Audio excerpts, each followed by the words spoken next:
Hey, what's up everybody? Scott here from audioskills.com, back with you for another Facebook Live. I hope you're having an awesome day out there. I wanted to talk about something very, very important, and that is the rules of thumb for EQing. Now, we just have a new podcast that came out today, which is all about using equalizers and EQ. With Kevin Ward, who's just a brilliant, brilliant engineer. So do check that out on the Audio Skills website, audioskills.com/podcast. But in this video, I wanted to talk about the three fundamental rules of thumb, of EQing. Now, first of all, before I get into it, what is a rule of thumb? A rule of thumb is a rule that exists, but it doesn't mean that you always follow it in every single solitary situation.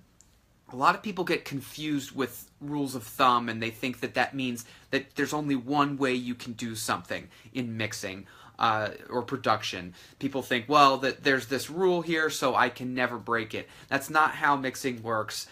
Mixing is an art form. Production is an art form, so rules are made to be bent and maybe even broken. However, it's good to know a rule of thumb when you are mixing, especially if you're just starting out, or maybe you're having some struggles and you need to go back to the basics or whatever that might be. So, what are these three rules of thumb for EQing? The first rule of thumb is really huge, and it's this: cut before you boost. Cut before you boost. Now, what does that rule mean? Well, really, the idea is that before you ever start boosting things or saying, oh yeah, I really want some more high end, I want to boost that, or oh, the low end's doesn't have enough power, oh, I want to boost that. Before you start thinking there, look for cuts. Look for areas where it's like, okay, maybe I could clean up some of this mud. Maybe there's a frequency I can take out here that might help it. Because cutting is easier than boosting. And it can leave you with less unintended consequences. If you start boosting things, you can rapidly start having a mix that is just not sounding really great. That's just a bit overcooked, as it were. That's just, you're doing too much. And think about it logically. If you have a couple frequencies, right? If you boost them, right, okay, maybe you would boost the lows and then you boost the highs, okay? Well, if you cut, you can just cut the mids, and then the lows and the highs will automatically be more emphasized by virtue of having taken some things out. So it's one of those things where it's like, yeah, you are naturally doing it in a shorter move. It's a quicker way to do it. So cut before you boost. That is a huge rule of thumb. Now again, of course there are times where you may want to start boosting some things, but look for cuts first. Second rule of thumb when it comes to EQ: cut narrow, boost wide. Okay, so what does that mean? That's another rule of thumb.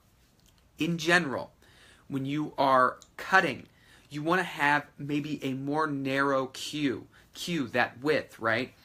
In general, that is a good idea, because if you are cutting with a really wide Q and you're just really taking out a lot of frequencies, that gets you into a lot riskier situation where you can really make a mix thin. You can really make things sound not so great and really lose a lot of that energy. So in general, if you are making those cuts, look for more surgical EQ moves. Now, that's different than if you're just rolling things off with a high-pass filter, or you're just kind of getting rid of all those lows. Of course, you just want to get a whole swath of frequencies out there. But in general, cut narrow, boost wide. Now, why would you boost wide? You boost wide, it's very simple. If you are boosting narrow, that is going to sound harsh. That is not going to sound as great as you would like it to, in general. And then again, this is why this is a rule of thumb. But in general, if you are boosting, you want to make those EQ curves smoother, wider. Bring up several frequencies, because what you do is if you just boost narrow, that's why people do EQ sweeping. They'll have like a narrow Q and they'll sweep through the frequencies to try to find resonances and things like that, right?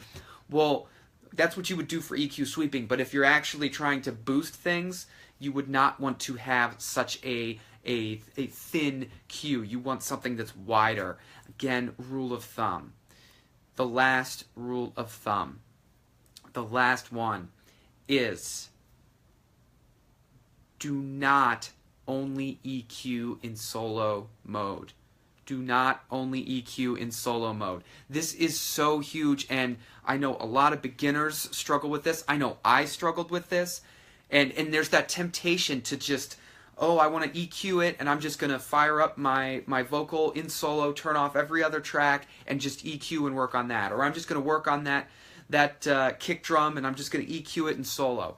Now, there's a time and a place for EQing solo, but contextual EQing in the context of the entire mix is so huge. You have to do that, because when you listen to a mix, you aren't listening to just one track in solo mode. So why would you only EQ in that way? Why would you only work on one specific track? You simply wouldn't do it. It wouldn't make sense, right? The idea of EQing, one of the big goals of EQing is to have a great blend, to have all the tracks fit together and work together, right? So when you are doing that, a great rule of thumb is don't only do it in solo. Make sure you're listening to the context of the mix. And in fact, some people say never EQ in solo.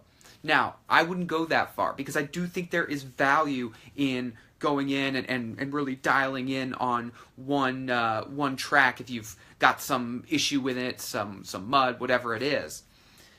But the big thing is make sure that you're doing it contextually.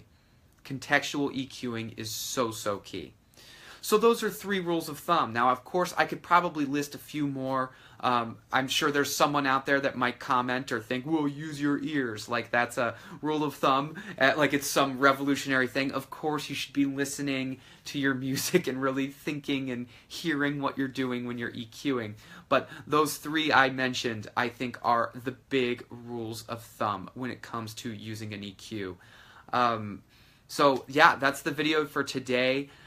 Wherever you are, whatever your skill level is, whatever you're working on, just keep working at it. You know, these tools we have, EQ is so powerful and so useful when it's done the right way. To quote Spider-Man, with great power comes great responsibility, right? So these tools are so important and so powerful, and so you can use them. They are great to use. Just be smart when you're doing that. And I guarantee you, even just a small thing like looking for cuts before you start boosting can make a huge difference in the quality of your productions and your mixes. So for audioskills.com, this is Scott Hawksworth. Have a great rest of your day.